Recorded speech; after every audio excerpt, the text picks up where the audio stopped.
everyone. Welcome to another week of Your Fielder's Choice, the show before the show. You maybe noticed we're missing somebody today. That is because the one and only Mike Mislinski is not with us. However, that does not stop us. The show must go on. I am John Maffa, joined as always by Devin Frank. What's up, Dev? Yeah, we're missing one man of our trio. A little bit of our comedy relief is out tonight, but like Maffa said, we'll still do what we do, provide some fantastic info, and we were just talking. I cannot believe we're this deep into the season already. It's crazy. Yeah, nearly halfway. We would have been halfway if this was a year ago. And yeah, our comic relief is out. Nobody to poke fun at and rev Oh, we're up. still gonna poke fun at him though. Yeah, that is very true. We will still poke fun at him. We just won't get to see his reactions, which are partly the best part. But before we jump into it, as always, head over to yourfielderschoice.com. Check out what we got going on right now, guys. I say it every week. It always holds true. We got plenty of content on there for you, whatever fits your fantasy needs. We got football, baseball, hockey, NBA coming back, college sports, articles of all kinds, niche sports, cheat sheets, and then of course access to the Discord channel where we can talk to guys like Devin, Miz, and all of our staff about various plays on whatever sport it is you're honing into for that particular day. So yourfielderschoice.com, head over there and check it out. Dev, as always, we're going to jump right into it, take a look at some of these power rankings presented by ESPN. Not too much of a change in the actual teams that are in the top 10, but the order shuffled around. So worth just kind of going through it real quick. At number one, no surprise here, we got the Cardinals undefeated, previously up from number two. They look to be pretty strong this season, better than I thought they would be. 7-0 is actually quite impressive. And then you add in the Ertz trade, and he immediately made an impact. We may see Ertz from a few years ago. I think that more mentally than anything, he was really, really drained in Philly. So I think we're going to see a healthy Ertz, and the weapons on that team it's laughable. You put a guy in a new environment, it's like, re-energizes them. And that guy was, before Darren Waller came into the picture, he was the guy after Kelsey's name that you talked about. Oh yeah. In terms of fantasy, like we're talking like 5 years ago, like Ertz was the guy that you wanted on your team. So should be good play for them. They're on top of the NFC West. They got the Rams breathing down their throat. We'll probably get some fun games between those two teams as the season progresses. But for now, Cardinals at number one. Coming in at number two, the Buccaneers. Again, no surprise here. They're rolling as well. Previously up from number four. How about that guy getting that ball and then giving it back? I think he kind of got a ton of stuff for just being in the right spot at the right time. But yeah, people like Miz, who said he's an idiot because he gave it away and was worth 500 grand. But I think at the end of the day, that guy showed up to a football game to cheer on his favorite team and made out with 60 grand in Bitcoin, season tickets, 2 Tom Brady autographs and jerseys, cleats, you name it, he got it. I don't feel bad for him, put it that way. And I think anybody in that situation probably would have made the same decision. It's not like that ball's worth 500 grand when you get it. Like it's one of those things that's easy to play money quarterback. Yeah, if you're a nice person, which you would like to think most people, your natural reaction is going to be, oh yeah, here's the ball back. Yeah. You're not in that moment thinking, screw you, give me, write me a check. So, but I was really impressed with the Bucs for still taking care of them, because they technically didn't need to at that point. No, they could have gave it back and then started negotiating. Yeah, they could have given them some tickets and called it good, but they really went all out. I mean, the Bitcoin is just cherry on top too. So he should be happy. Yeah, exactly. At number three here, easily could have been number two as well. The Rams played a close game with those Lions on Sunday. Squeaked one out. You got to feel for the Lions, man. They just can't get a win, but they play every team tough. So, they do. That sucks when you're a fan of that team. But anyways, Rams here at number three, they look just as good as anybody. And then this team at number four, the Green Bay Packers, also look really good. The only thing I'm noticing here in this top four is that they're all NFC teams. So obviously only one's going to make it out through the pack at the end of the year. I wonder who it's going to be out of those four. If I'm putting my money down, it's going to be one of those four. I mean, the NFL is crazy, right? You hit the playoffs and like anybody can win, obviously. But these four teams just look like they separated themselves from the rest of it. It's funny because I think the AFC as a whole is much better, but the NFC is like top heavy heavy because those teams are good. But yeah, I think it's funny how that works, but I agree. I mean, number 6 might have something to say about that, but outside of them, it's tough seeing anybody besides those top 4 coming out. Yeah, for sure. Well, at number 5 is another AFC team here, the Bills. Previously number 2, but they had a bye week, and we've seen that ESPN punishes people for having bye weeks. So they dropped a couple spots, but yeah, they are the top dog currently in the AFC as far as ESPN goes. Number 6 is the Dallas Cowboys. Again, definitely a team that can make some noise in the playoffs. But as far as the Cowboys go, the way I'm looking at them is like, I need to see it to believe it, because I understand. They're always supposed to be good. Like I feel like, I mean, I'm 34. I've 32 of my years on this earth. I feel like the Cowboys are always supposed to be good, right? So like, it's no surprise that they have some hype around them, but they are actually playing good ball. So we'll see how the rest of the season shakes out. Hopefully everybody stays healthy, and then, maybe they can make a little bit of a playoff run. The Bengals here at number 7, those Bengals, they're exciting. Now, I'm a total unbiased opinion here. I know you're a Browns fan, so you're probably bred to hate them, but they're not a hateable team. I feel I actually said in the off season that the Bengals were going to be a good team. I didn't think defensively they would be this good yet, but offensively, this is exactly what I anticipated. I mean, if Tyler Boyd's your 3rd best receiver, you're in pretty darn good shape. Yeah. Joe Mixon's underrated. Joe Burrow's a legit stud. I mean, and now you add in a defense that is drastically better. This is a legit team. I would not want to play the Bengals weekly.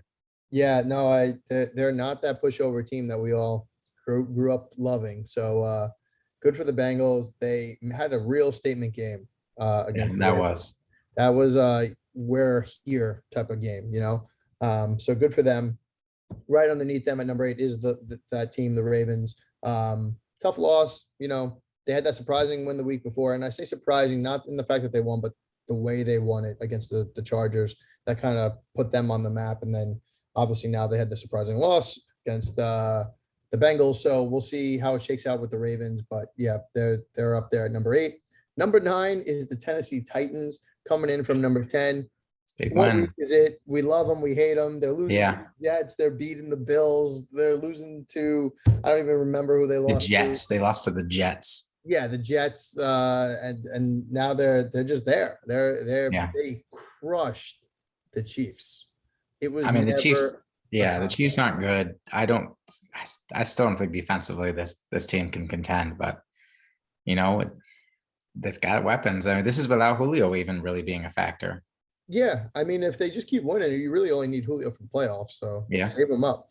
And I don't know if you recall, but my Super Bowl pick on week 1 was Titans-Packers. That's who I picked. Yeah, I mean, they not get that saying defense a little bit better. They're on track for a Super Bowl run. Yeah, but still, believe me. But I mean, they are playing well, and you got to be feeling better about that. Yeah, I was gonna say I also picked them for a reason. Like I thought, like they've been good over the years. Like with the addition of Julio, I was like, oh, okay, maybe they can get something going here. Derrick Henry is just laughable. What doesn't that guy do? He's also a nut. Like everybody wishes they had some Derrick Henry. I'll tell you that much. And then finally at number 10, the Chargers. Again, I think they were on bye too. They moved down 2 spots from 8. They round out the top 10. So those are your power rankings going into week 8, powered by ESPN. Obviously, way more teams, but that's what we discussed here on the show.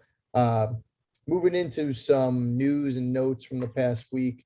Not too much stuff going on, just some stuff that I thought was interesting. One was the Saints acquired Mark Ingram from the Texans.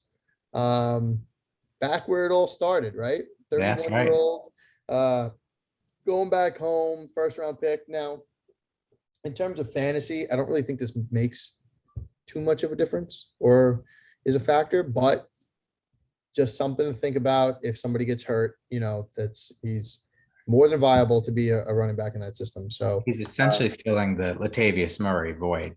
yes, exactly. So yeah, if anything, it might just be annoying if you're a Kamara. Yeah, it may be. Snag some burn from you. Although Kamara gets plenty of burn, so I don't think we'll be too worried about that. Yeah. Some other news here. Jonathan Taylor was limited in Wednesday's practice with a rib injury. I don't think this is too much news. It's probably more noise, but just something to keep an eye on. It's more of a load management decision, I think, than an actual problem. But yeah, Jonathan Taylor was limited. So just maybe monitor that. Maybe not this week, but if something pops up during the game and comes out, maybe next week is the week you're like, okay, this is like 2 weeks in a row where he's been banged up and we're watching him closely. So just keep that in mind. On the other side of the ball from that game, Deebo Samuel actually is not practicing on Wednesday with a calf injury. He has been the lone bright spot of the San Francisco 49ers this year. And I can talk about that forever, but I won't. But we'll see what happens here. Shanahan says he's optimistic that Samuel will play this week against the Bears. But if he doesn't, calf injuries are no joke, especially for a wide receiver. Do we finally get to see Brandon Ayuk? Like maybe he only had one catch the other day. It's insane. I don't understand. But again, I don't understand. I'm not going to harp on it. I told myself I wasn't going to do this week. I told myself I wasn't going to. But maybe we'll see. Maybe we'll see some life from some of those other guys, because I don't think Kittle's coming back till week 9. So at least that's what he's slated for. So again, if Debo's out there in deep trouble, and the Niners are at a point where they can't afford to lose games, so we'll see what happens. I would have put Debo on my must list this week. If not for the injury, Chicago doesn't give up a ton of passing yards, but he ranks really well on PFF's wide receiver cornerback matchups, which if you're not looking at that, you certainly should be. Essentially every guy that ranked really well, most weeks, typically they smash. And he's one of the top 5 this week. He's actually quietly averaging over 100 yards per game this year. Yeah, he is. He's been balling out, honestly. Like, he's been consistently balling out, which is nice. If he doesn't play, like I said, that's like really their spark there. I mean, Eli Mitchell looks pretty good too, but he hasn't played the full season, so who knows? I wonder what Ayuk's price is. I don't have it in front of me, but he's got to be dirt cheap. I don't have it. Say could be worth a dart throw in some GPPs if he indeed doesn't play. Moving over on the running back side, Miles Sanders is not practicing. He left that game the other week. Hope he's out with an ankle injury. That was one of Miz's musts last week, so that was a tough break for him. Yeah, that one hurt. I had him as well. Yeah, he's considered week to week, so we'll see. But ankle sprains, you never know how those things will go. So he didn't practice on Wednesday today, but we'll keep an eye on that.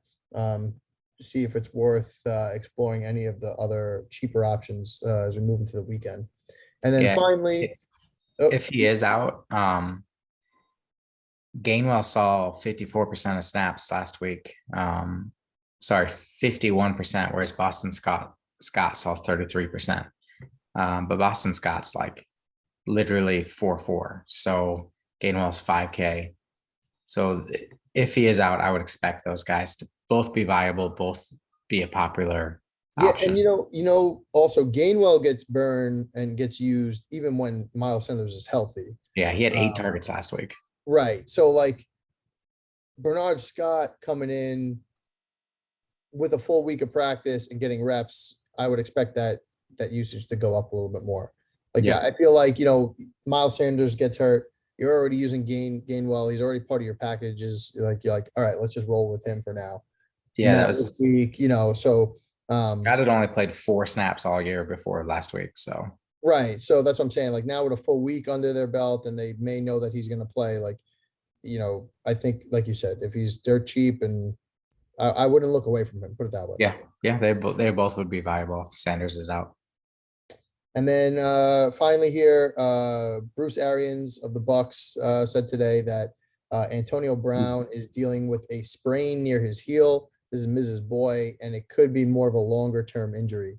Hate to see it for that Bucks offense. But yeah, Antonio Brown could be out a couple more weeks here.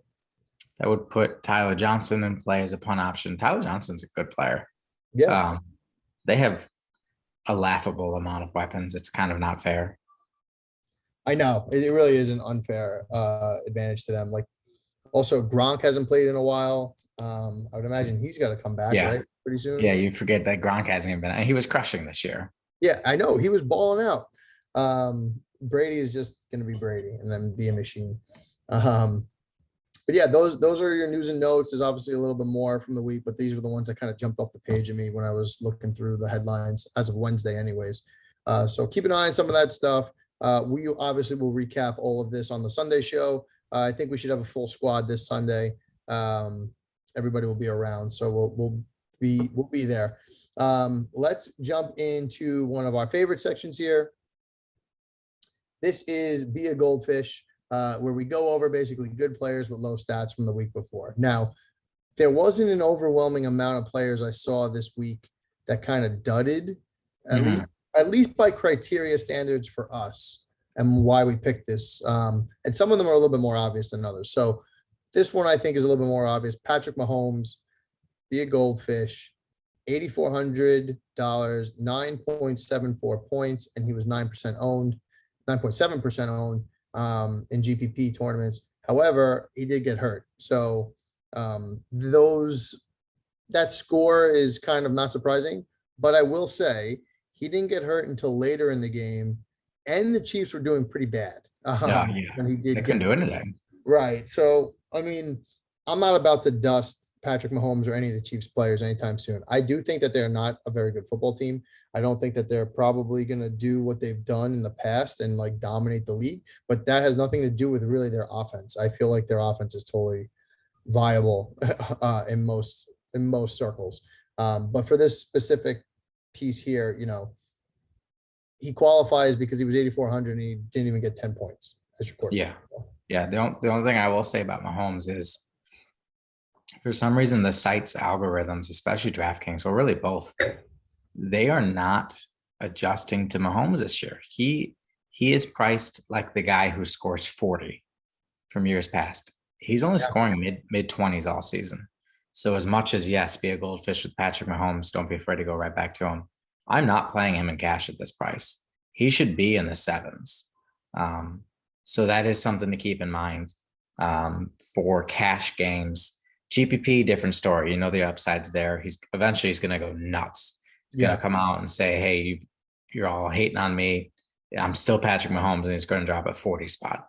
But if his price doesn't catch up, I don't understand what the algorithms are doing this year. It's like the sites are bypassing him and just saying, no, he has to be the most expensive player on the slate. Yeah. Because they're probably anticipating that big game like we are. Yeah. Coincidentally, no surprise here, Tyreek Hill also finds his name on this list. This is like the second or third time, though, he's been on this list. Yeah, he's been boom or bust this year. We're only in week 8, so that is kind of disheartening to see, but still, I'm going to the well on Tyreek Hill because when he does pop off, like we've seen this season, he drops 50 and he wins you $1 million. So Tyreek Hill, he was $8,600. He dropped 12.7 points and was owned in 11.8% GPPs.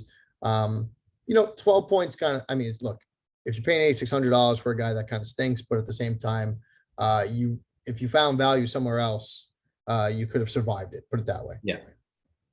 And also he lost his quarterback midway in the game. So, no surprise with that one.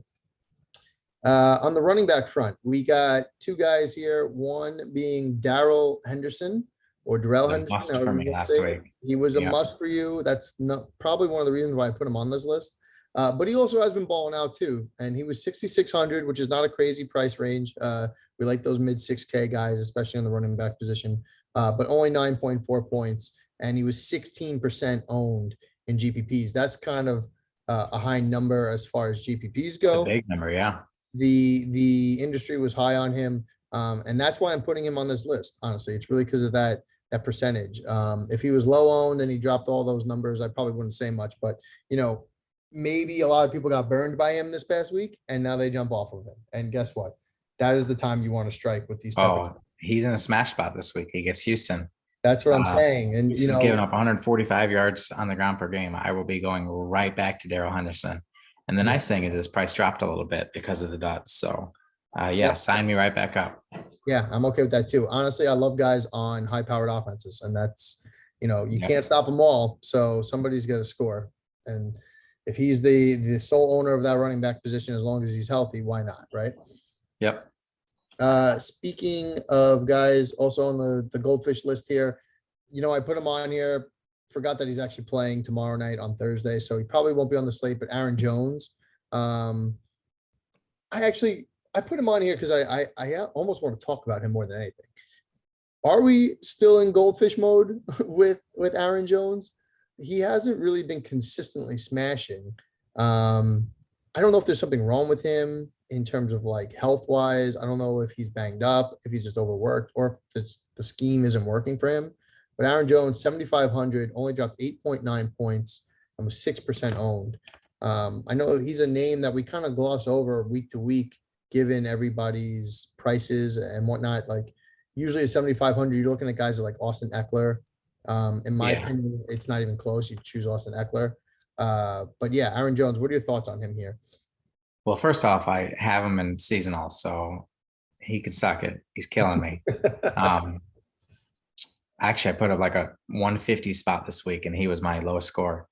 Anyways, so I think what we're seeing is the Packers know they're going to be there. They've been there, the NFC Championship 2-3 years in a row now. Mm-hmm. So I'm thinking that they've got a really good backup, and they know they do. So I think they're just saving them, which would have loved to know that going into the season, because I certainly wouldn't have drafted them as high as I did. Yeah. I will say, though, this is the week he's going to go nuts due to COVID. They're missing Adams and probably Lazard. Yep. But yeah, it's funny because this list outside of Henderson is very GPP for me also, until we start seeing some consistency, because Tyreek's, a walking 50 spot potential, which is nuts for a wide receiver. And we saw Jones drop 40 earlier this year. He had that big week 2 or whatever. I mean, all these guys have the potential to break the slate. Yes. Yeah. And they've done it multiple times, maybe with the exception of Henderson, but he seems to be coming into his own this season. But these other three, Mahomes, Tyreek Hill, and Aaron Jones, these are not like random names that we're pulling out of a hat here. These are bona fide superstars. Yeah, these are studs. So, but yeah, I would be cautious with him and Cash. Same thing with the other guys.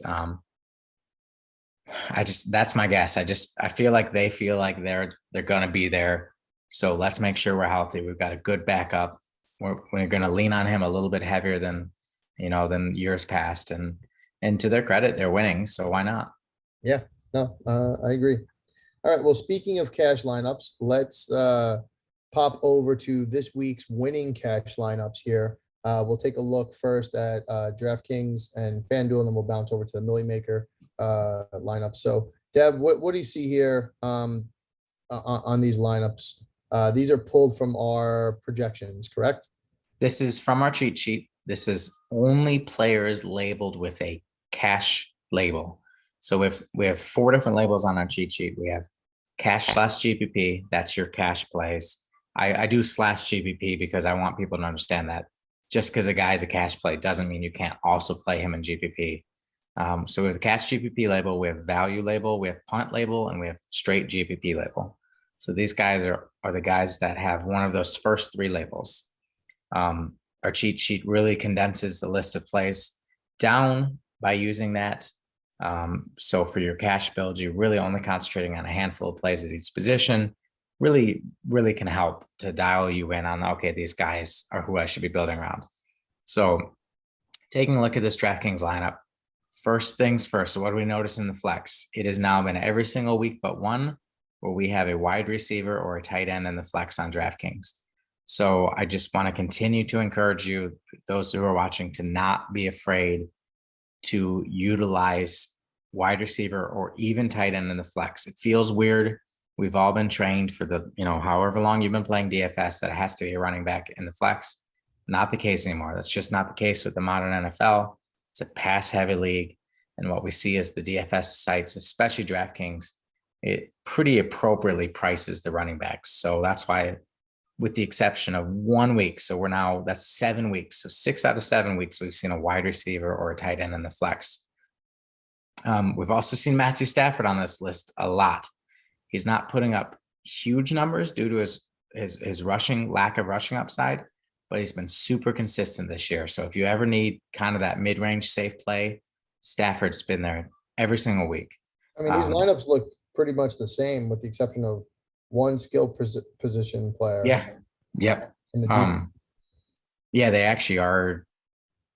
Yeah, essentially identical. It's just And Jaylen Waddle and what was that, Bateman?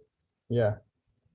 Yeah, Bateman, which makes sense because Bateman, we talked about Bateman. Bateman was one of the punt plays on DraftKings this week, which actually, if you would have been listening to the show, this lineup would have looked a little bit different because I would have included the Giants punt receiver that we were so high on, who did score a touchdown and scored slightly more than Bateman at less, but he didn't end up making the cheat sheet, which is why I did not include him in this lineup. But that's the advantage of listening to the show on Sunday and being in the premium room. We talked him up.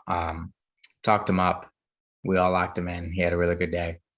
But yeah, we can talk about both these because it's like you said, it's the same thing. Bateman was a DraftKings pricing play at 3.4K. Wrote him up in the article, talked about him on the show. He didn't put up huge numbers, but at that price, it was great. AJ Brown was a matchup play against the Kansas City defense. We've talked about all year how bad they are. Cooper Kupp, apparently just play Cooper Kupp every single week. He literally has the best numbers through this many weeks in the history of the NFL, which is insane. It's Cooper Kupp. Love it. How can you not say he's the best wide receiver in the NFL right now? It feels weird to say because we're used to the traditional tall, jump ball receiver, but nobody can guard this guy. His route running is just better than anybody else, and he's just constantly open, even when he's going to get the ball. So Cooper Kupp every single week. Be ready. He's going to be chalk again this week. Another guy, DeAndre Swift. This dude's been awesome. That was a brutal matchup. The Rams are the best rush defense, one of the best rush defenses in the league. And DeAndre Swift's involvement in the passing game and the rushing game makes him a great play every week. So again, all these plays make sense. Chris Godwin was a lock for us. Mike Gesicki was another play we talked about. I talked about utilizing him, potentially utilizing 2 tight ends this week, with Gesicki being one of them. So again, this lineup makes a ton of sense. And if you look at both sites, they both scored really well, would have cashed across the board and everything. Yeah, no, for sure. A lot of similarities there. You usually don't see that just because of how different the sites are, but yeah, interesting stuff. All right, let's move over to the winning Millie Maker lineups. These are your GPP style, so obviously you see a little bit more long shots here. Anything jumping off the page that you hear? I noticed I got on the DK side, Van Jefferson, Foster Monroe. These are guys that definitely are worth flyers, but I mean, you got to hit on them if you're going to win these types of games. Yeah, that's actually Ms. text you and I after the fact and said, man, how did we miss on the Foster Monroe play? That's another one of those where, you pay attention to the news. Waller was highly questionable in an offense that. And also Derek Carr said something about him too. Like said he was due for a big game or something.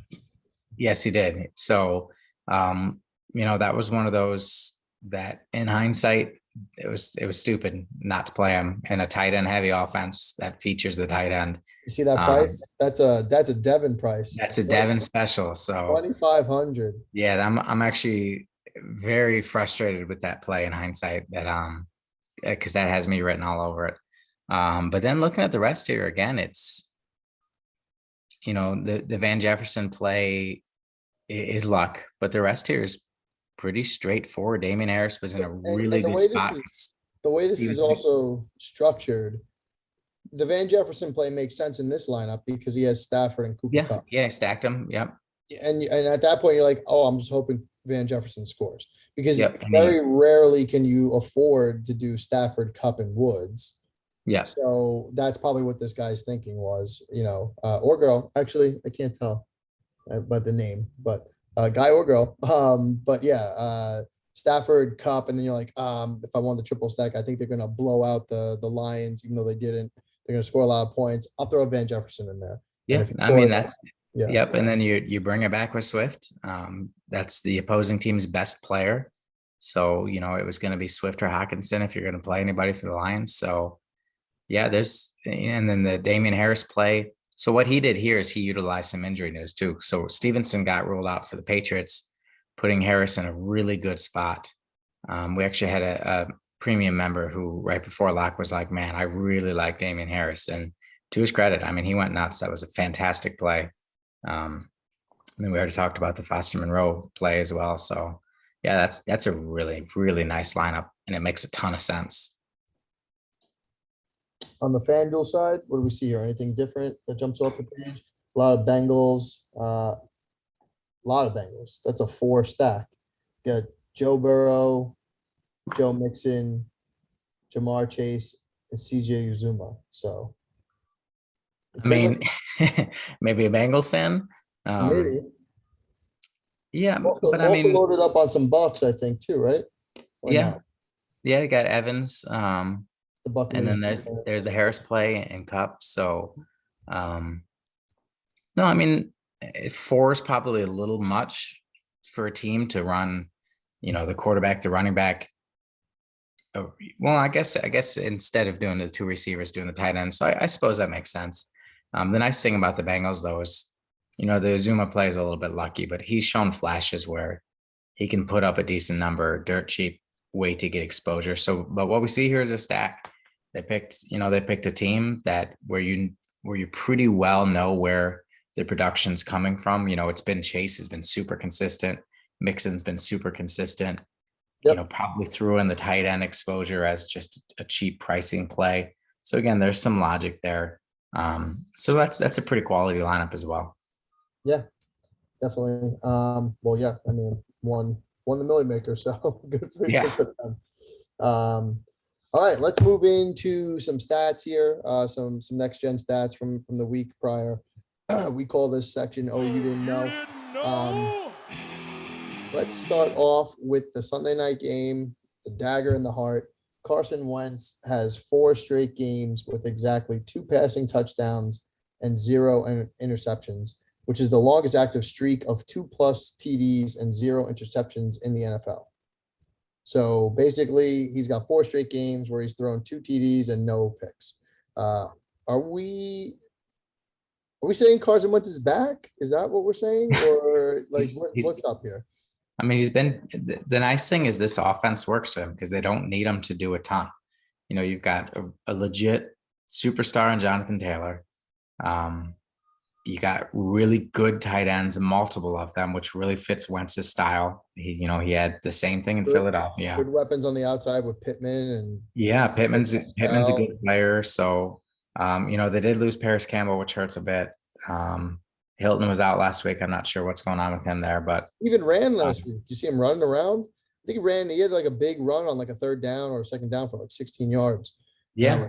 Cursing at my TV, but yeah. I mean, I think now they've won 3 or 4. So, and they easily should have won that Ravens game. Oh yeah, definitely. So, I mean, is Wentz back? He'll probably never be what he was that year that he was going to win the MVP before he got hurt. But what Carson Wentz can do is be a high-level game manager. That's a terrible tag to throw on a quarterback, but it's what he does. He plays safe right now. He's going to check it down to the tight ends. He's going to lean on the run game. You can win like that, though. So, I actually don't mind him. Good. And the Colts have a good defense. What was that? The Colts have a good defense, too. Yeah, and the Colts have a good defense. They need him to blow up people, Yep. Wentz is actually somebody I looked at this week. People are going to pay up this week. If you want to be different, take a look at Wentz. He's been okay. He's been 17+ points, and he comes in under 6K. So gets a Titans defense that outside of last week, that was just kind of weird, has been really bad this year. All right, well, let's move into another name here. Kind of a similar story to Carson Wentz in the fact that people loved him when he had that one flash in the pan year. Then people were down on him, including his coach, who is now no longer in the league. Yeah, Derek Carr threw for career best 90.9 completion percentage wow. on Sunday. Pretty nuts. The best single game percentage of the NFL season to date among qualified passers. So Without uh, his best weapon. without his best weapon and right in Miz's mouth, by Miz picking against them every single week. So He needs to yeah, stop. This is clearly a better team than he realizes. I was just about to say it's over at this point. If I'm stopping picking the Niners, he has to stop picking against the Raiders. Yes. It's the I mean, same it's funny because point. like you look at this team and you're like, okay, Hunter Renfro's he's a good player. He's a good squirrely player. He can get open and runs good routes. Like Brian Edwards. I mean, yeah, I like Darren Waller, but Josh Jacobs is good, but he's always banged up. But they just keep winning. And I think a Yeah, lot of that has to be attributed to Derek Carr. I think Derek Carr is a lot better than people realize. I think so too. They're playing well, so good for them, especially with all the drama surrounding their team. It could have easily went the other way. Yeah. All right, over here on the rookie side, Kyle Pitts, 163 receiving yards on Sunday, is the second most in a single game by a rookie tight end since the 1970 merger. Um, Kyle Pitts has been a freak, I mean, honestly, he's disgusting. as advertised.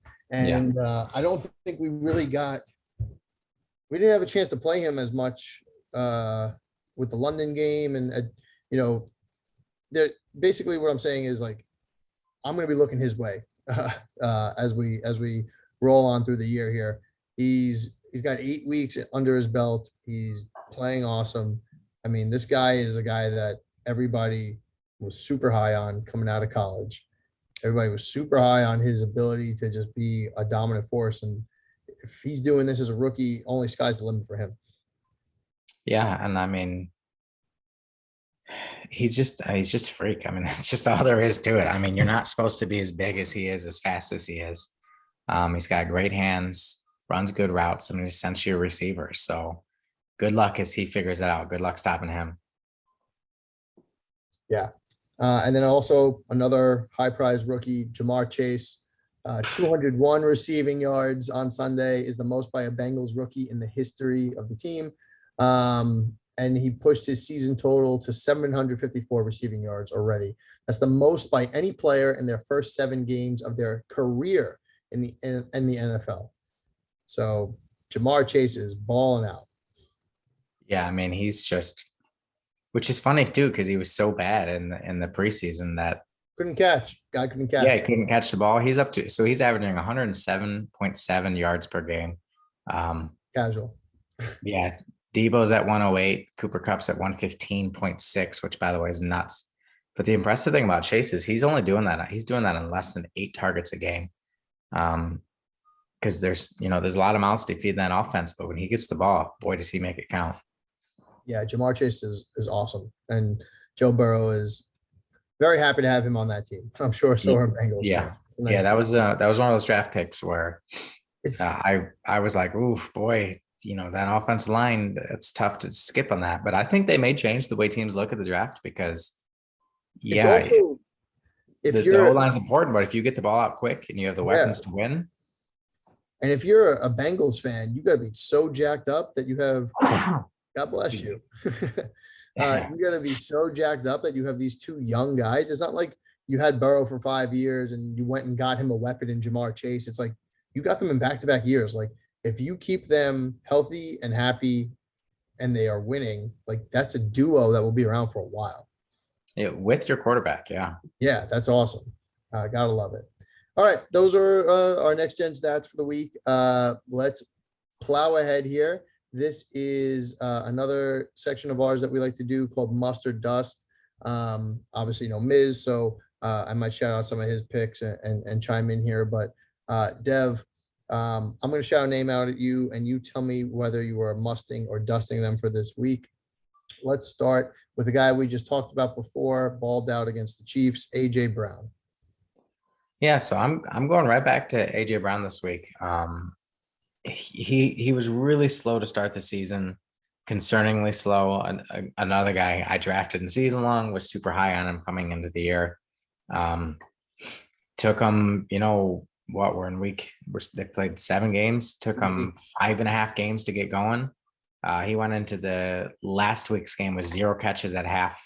I had him in season long, literally just needed him to do something and I was going to win. Halftime, I'm going, oh my God, I can't believe AJ Brown's not going to catch the ball.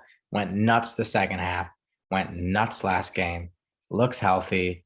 And then for the first time, noted his injury designation changed a little bit. So it appears that he's getting healthier, which is rarely the case with him. Colts defense is good, but it's a matchup. Again, you look at PFF grades again this week. He ranks right at the top again. He's one of the top, just like last week, and he went nuts last week. So I'm going to keep going back to him before his price gets back up. He's below 8K on FanDuel and below 7K on DraftKings. Yeah, no, hard to disagree with any of that. What about this guy here? Getting a little bit of attention, especially with an injury to Devontae Parker, Jaylen Waddle. Yeah, Jaylen's been playing really well. He's seeing a ton of targets. He's been a nice pricing play while he's been cheap, but I'm not interested this week. Just because the matchup is less than ideal. He draws a very tough matchup, whereas the last 2 weeks he's drawn a very favorable matchup, really taking advantage of that. He still may have a decent game, but with his price going up, with the matchup being less than what it has been lately, I don't think he's going to be. I don't think he's going to give the return that he was. Buffalo, yeah, they struggled with the Titans, but that's a different offense than Miami. You're talking about a Titans team that has, an established stud receiver, the best running back in the NFL, one of the better running backs to ever play the game the way he's playing right now. So I think we'll see Buffalo's defense round back into form, kind of remind everybody, hey, we're pretty freaking good. And I still just don't trust Tua. So it's hard for me to go to Jaylen Waddle unless the matchup's there, and it's just not there this week. Yep, agree with that too. All right, last one here before I get into some of Mrs. guys. You know what? I was going to avoid this name, but I'm going to say it anyways. And people are going to be like, who is this guy?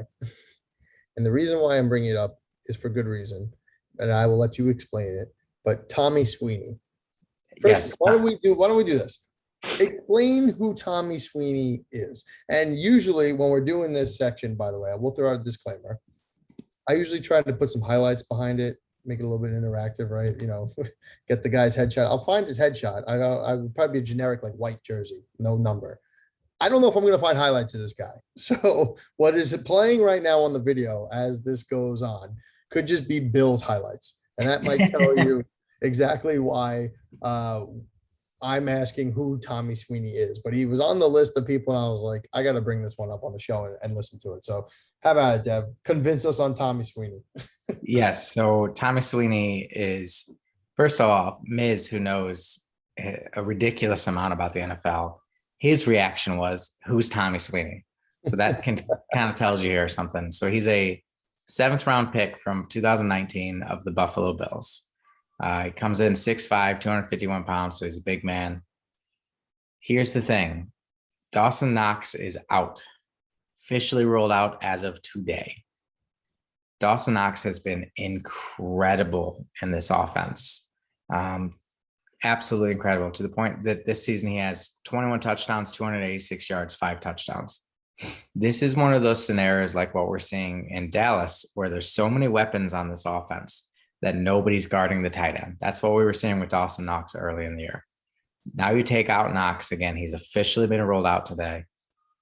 They don't have another tight end on the roster besides Tommy Sweeney, because they run 2 tight end sets less than anybody in the entire NFL. So there's really no need for them to have more than 2. So take Knox out, that moves Sweeney up. As of now, they have not addressed the tight end situation behind Tommy Sweeney. They have a fullback who's capable of running tight end when they need to do the 2 tight end sets. But again, they don't do it very often. So Tommy Sweeney, this is a little bit of a ballsy call, and he may not even draw any ownership. I may be the only person on him, but he comes in at good. That's good. Yes, I'm okay with that. He comes in at 2.9K. Not quite the minimum price I was hoping for. More expensive than Foster Monroe, but we yes, yeah. I was really surprised when I saw his price. But he comes into an offense that's featured the tight end this year. He's near minimum price. He gets you a piece of an offense in a great spot against a really bad Miami defense. Tommy Sweeney, man, he's a must for me this week. I love to punt that tight end. Yeah, no, we'll see. I'm sure he'll get brought up a little bit more in detail on the Sunday stream as well. Tommy Sweeney making the must list. Did not see that coming. All right, a couple of news notes from the one and only Miz. We're not going to get too into it, but on his must list, he had DJ Moore. Is super high on him this week. Had a down week last week. The Panthers are just weird. Like, are they good? Are they bad? Right now, it looks like they're bad. Is Sam Darnold good or is he bad? We'll see. But it all comes down to Darnold. I think not having, Christian McCaffrey is catching up with them, to be honest, but we'll see what happens. Yeah, so he likes DJ Moore there. And then on his dust list, he actually has a guy who's been playing quite well, Leonard Fournette. I got all these answers from him in a text message, so I actually didn't get a lot of his reasoning behind this one. Do you have any inclination of why he may be dusting Leonard Fournette this week? Yeah, Leonard Fournette, it's a matchup thing this week. He gets New Orleans defense. It's only giving up 80.8 yards per game on the ground, and they're only giving up 16.8 points per game. So, nobody's slowed down this Tampa Bay offense this year. Maybe we finally see them slow down a little bit against the Saints. The Saints defense has been really, really good. And, without Antonio Brown, Mike Evans has historically really struggled against my Buckeye over there for the Saints. Can't think of his name. The cornerback, the stud cornerback. Wow, I'm embarrassed. I can't think of his name.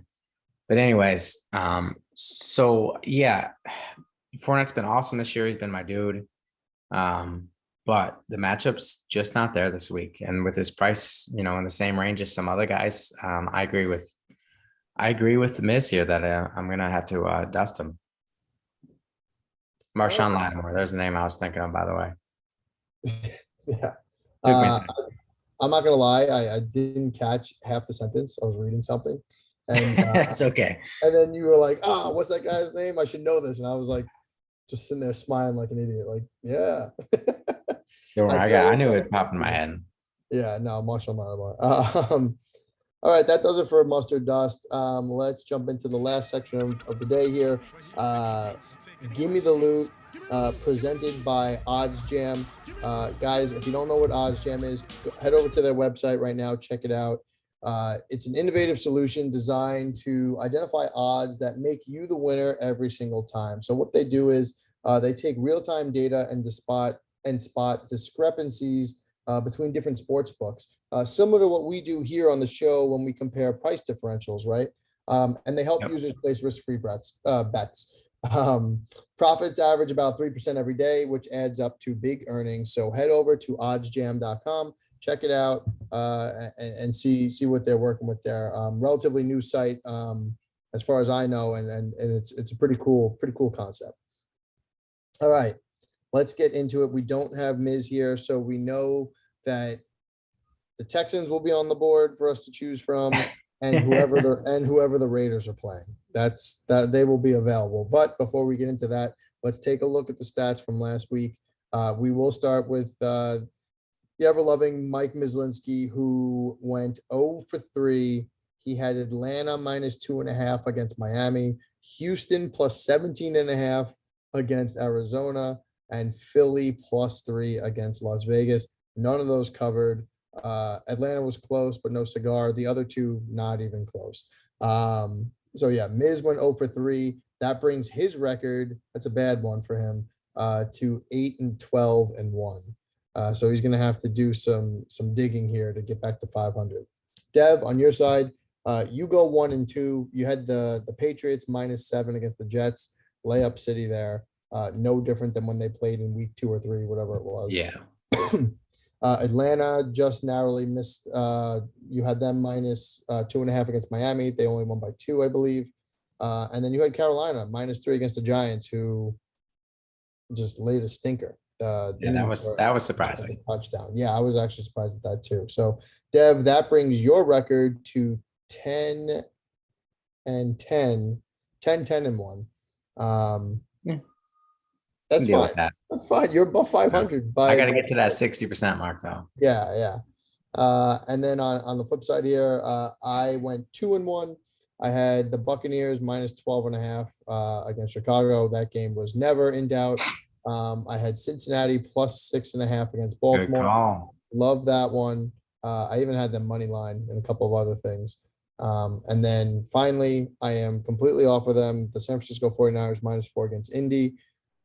The team is just frustrating as hell to watch. I am at the point where I'm now questioning Shanahan, who I've never questioned before. Like, it's just a shit show over there in San Francisco. I will not be choosing them for a long time until they start to show me otherwise. So let's get into it. I guess, why don't I read Miz's picks first so we know who to pick and not pick, since he can't really defend himself or change his picks. So Miz for this week took the Buccaneers -5.5 against New Orleans.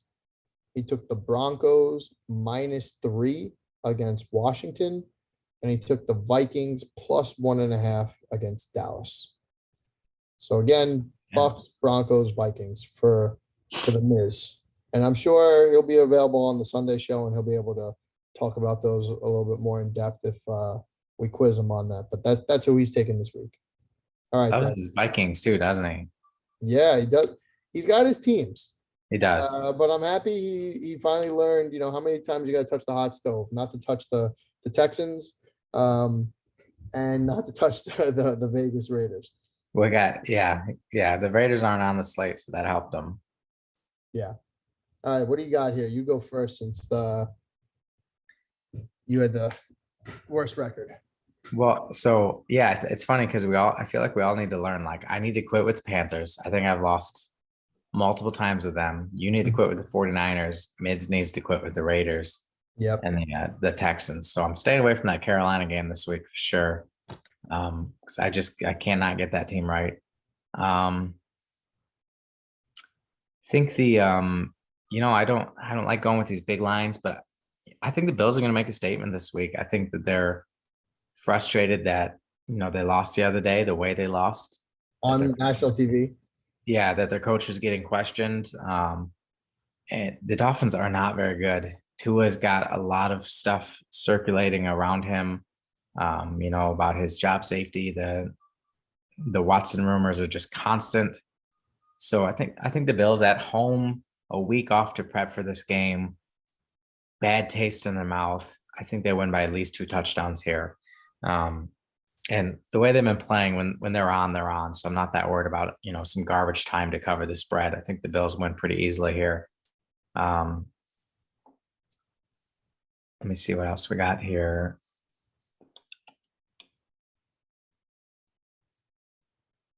Oh, my Browns are on the slate. Okay. There you go. I was waiting for it. I mean, it's must. I've done it every week. Browns, I'll take the Browns -3.5. I was shocked and very excited about last week's result. Case Keenum got the job done. Dearness Johnson got the job done. Steelers, they can't decide who they are. 3.5 is a really good line. This should be a close game, but this has been my thing all year until I get to a 49ers situation with you where they keep burning me. I'm just going to keep picking the Browns. So give me the Browns 3.5 out of tradition here. And then let's go. let's go here. And I always like to have the other side of one of your guys' games. So give me the Cowboys -1.5.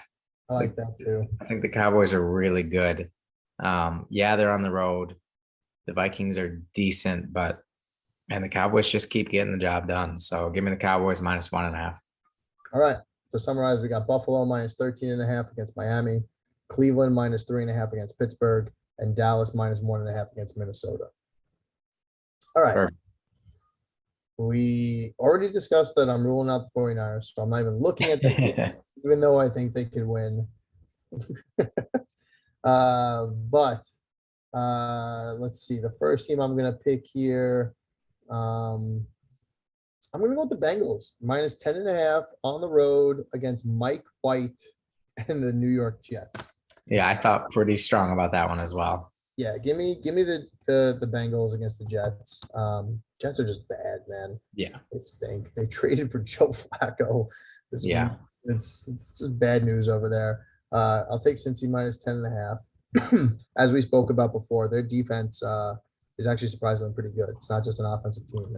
The Jets are bad on both fronts. So I'll take them. Let's go with I'm going to take the Seahawks -3.5 at home against the Jaguars. I don't think the Jaguars are good. I don't think the Seahawks are good either, but they should win that game at home in Seattle against the Jaguars. That's primarily why I'm taking that one. So give me the Seahawks -3.5. And finally, I will take the Tennessee Titans +1.5 against the Colts. These two teams have similar narratives going. Are they good? Are they not? I think the Titans are just better than the Colts. I think this game might even be for first place, is it not? Yeah, I believe it should be. I mean, I think the Titans are in first place, but I think this would tie the Colts. Yeah. So give me the Titans +1.5 against Indy. I like that. So summarize, I'm taking the Bengals -10.5 against the Jets, Seattle -3.5 against the Jags, and Tennessee +1.5 against Indy. Those are our picks. That is Gimme the Loot presented by Odds Jam. And that wraps up our show for week 8. Dev, do we have anything we want to leave the people with before we come back on Sunday? Leave the people with Sunday must watch. I keep saying it every week. It's very valuable information on that Sunday stream. So cash or GPP player, doesn't matter. We cover it all. So we will see you on Sunday. You're wearing a costume? It's Halloween. Oh boy, I don't think I have any. Maybe I'll wear a LeBron costume or something. Maybe Miz will wear a Raiders jersey. we need to do some sort of bet where, if like they win the playoffs game or something. If they win a playoff game or something, he needs to wear a Raiders jersey. I'm keeping these scores. We have yet to determine a punishment. Oh yeah, but we're all pretty close. So like it's still easy to come up with something here. It's not like I'm drastically in last. I'm gonna be like, no, I'm not doing it. Like we're all like right neck and neck with each other. So we'll figure something out. Maybe we can figure it out by next show. Feel free to comment if you have any suggestions. Yeah, for sure. All right, guys. Until then, we will see you Sunday at 11 a.m. Eastern time. My name is John. This is Devin, and we are out of here. Take care, guys. In honor of Miz. In honor of Miz, the peace sign. Peace.